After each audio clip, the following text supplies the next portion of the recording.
Well, I'm here at Makerspace, and it's lunchtime on Halloween Day, so the last day of October. The wall still looks like summertime, pretty much. Wow.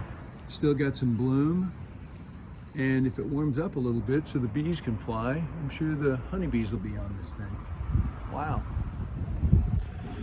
I'm here at our wall on York Avenue in the Central West End, and it's planted the same as the Makerspace wall with Sedum kamchaticum, 100% actually, which is wild.